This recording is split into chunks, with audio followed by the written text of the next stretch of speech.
आप देख रहे हैं नेक्स्ट 9 न्यूज। अगर आपसे ये कहा जाए कि मायावती अब राष्ट्रपति बन चुकी है, या फिर ये कहा जाए कि मायावती प्रधानमंत्री बन चुकी है, या फिर योगी आदित्यनाथ का पद ले चुकी है, तो काफी ज्यादा हैरान हो जाएंगे आप। अब खबर तो सामने ये आ रही थी कि मायावती अब राष्ट्रपति बनना चाहती है, लेकिन वो अपने बयान से मुकर गई। उन्होंने कहा कि राष्ट्रपति नहीं बनना मुझे, क्योंकि मैं आराम नहीं करना चाहती अपनी जिंदगी में, मुझे काम करना है। और मेरे को पता है कि अगर मैं फिर से उतरी मैदान में तो मैं यूपी की सीएम जरूर बनूंगी और उसके बाद भारत की पीएम जरूर बनूंगी। तो यहाँ पर साफ साफ नजर आता है कि नरेंद्र मोदी और साथ योगी आदित्यनाथ को टक्कर देती हुई नजर आ रही है मायावती।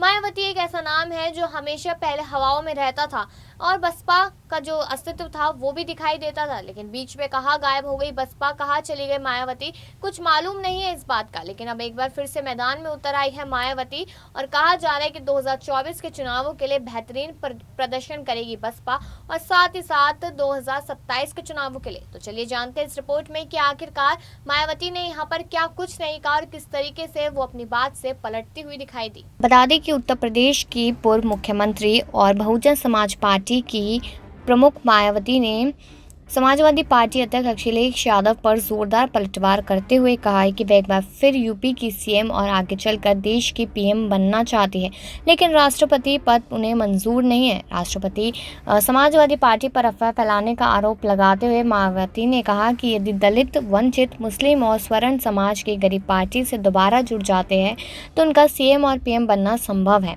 एक दिन पहले ही अखिलेश ने कहा था कि बसपा ने विधानसभा चुनाव में अपना वोट भाजपा को दे दिया था और अब देखना है कि बीजेपी उन्हें राष्ट्रपति बनाती है या नहीं। लखनऊ में गुरुवार को पीसी यानी कि प्रेस कॉन्फ्रेंस में मायावती ने कहा, यूपी में मुस्लिम और कमजोर वर्ग पर हो रहे जुल्म के लिए सपा मुखिया कसूरवार है। अभी भी अफवाह फैलाने से बाज नहीं आ रहे हैं। अब तो घिनौनी राजनीति बंद करनी चाहिए। मैं बताना चाहती हूँ कि इसमें कोई संदेह नहीं है कि यूपी सहित पूरे देश में दलित, मुस्लिम, आदिवासी और स्वर्ण के गरीब बसपा से जुड़ जाते हैं तो बसपा प्रमुख को यूपी की सीएम और देश का पीएम बना सकते हैं। इनके वोट में बहुत ताकत है, बशर्ते दोबारा बसपा से जुड़ जाए और चुनाव में बहकावे में ना आए।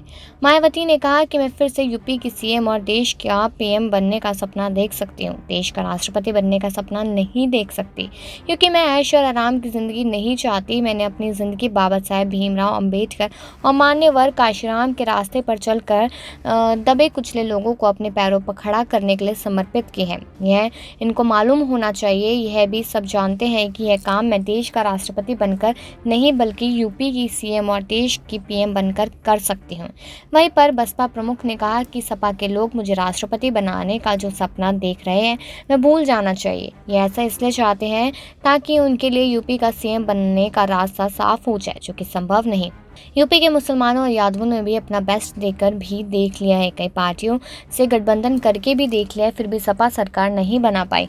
इसलिए अब फिर ये लोग बसपा की सरकार बनाएंगे तो वही, जैसे कि आपने इस रिपोर्ट में सुना ही कि कहा तो उन्होंने पहले राष्ट्रपति बनने की बात कही, उसके बाद वो मुकर गए। उन्होंने कहा नहीं, मुझे राष्ट्रपति नहीं बनना है, क्योंकि राष्ट्रपति का काम बैठकर सिर्फ एक साइन करना होता है और मुझे ये नहीं करना। मुझे ज़मीनी स्तर पर उतर के लोगों के लिए काम करना है, मुझे हमेशा लोगों के साथ मौजूद रहना है। इसलिए मैं जल्द ही यूपी की सीएम बनती दिखाई दूंगी और उसके बाद भारत की पीएम। तो आपकी क्या राय है इस चीज़ को लेकर, आपका क्या कहना है मायावती के इस नए अवतार को लेकर? कमेंट सेक्शन में ज़रूर बताएं और बाकी खबरों के लिए देखते रहिए नेक्स्ट 9 न्यूज़।